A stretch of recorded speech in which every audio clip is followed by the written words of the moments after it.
Our special tribute is to the Chaldean community's spiritual leader.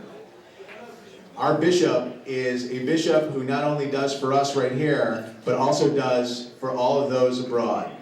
Please direct your screen, and we're going to bring up Your Excellence.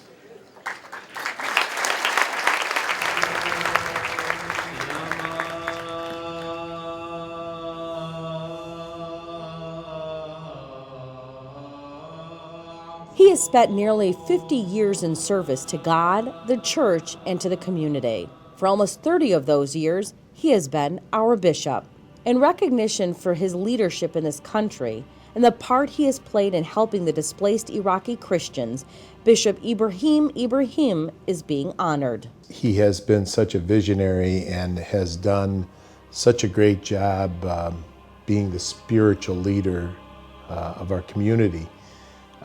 Clearly, his hard work, faith have resulted in enormous growth in the community, and no one gets there without tremendous capabilities and tremendous magnetism.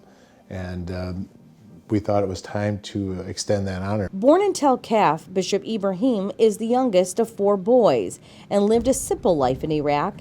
He was in his early teenage years when he decided to enter the seminary. I was very touched by the way the seminarian was living in Tel Kaf.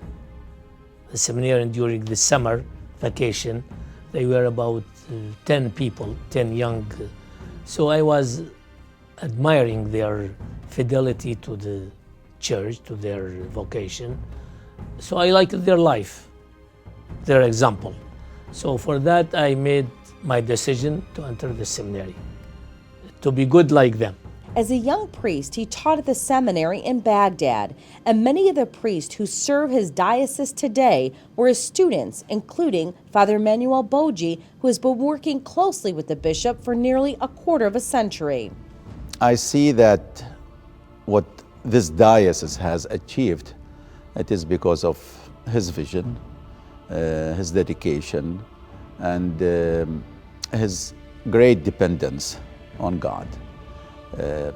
As many big projects in life, even a human being has his own vision, but for the religious things, for the church especially, without the help of God, without God's grace, things won't happen. So he's a very believing person. He's a leader of faith, more than just a leader of an organization.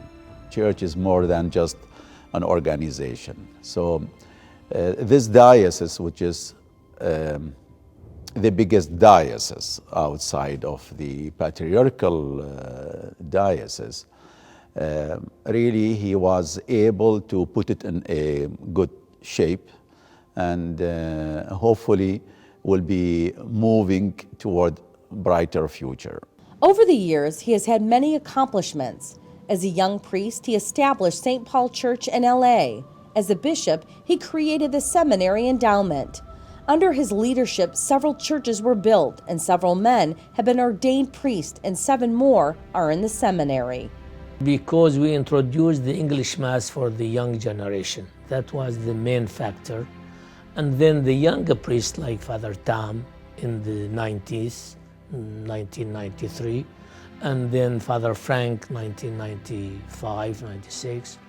They were of big influence on the young people, young men, to enter the seminary.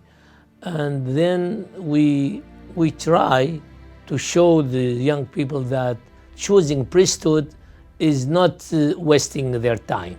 It is really finding the good way of serving others. The issues in the community may have changed over the years, but the church has always remained the rock, with families seeking guidance and support from the clergy. The main goal of our life is to serve others. By serving others, we know that we are pleasing God. When he first became the bishop, the main issue was bridging the gap between the generations. Today, the bishop is faced with thousands of displaced Christian refugees trying to enter the United States. The war in Iraq has been devastating. We are all hurt, really, and we suffer. From the beginning, personally, I was against the war in Iraq. The United States made a decision. I believe it was wrong completely. Completely was wrong. That was not the way to change the regime. There was many other ways to change the regime without this turmoil, what happened in Iraq. In any way, we are all hurt by the suffering of our Christians in Iraq and in the Middle East, but mainly in Iraq, because it is our ancestor country.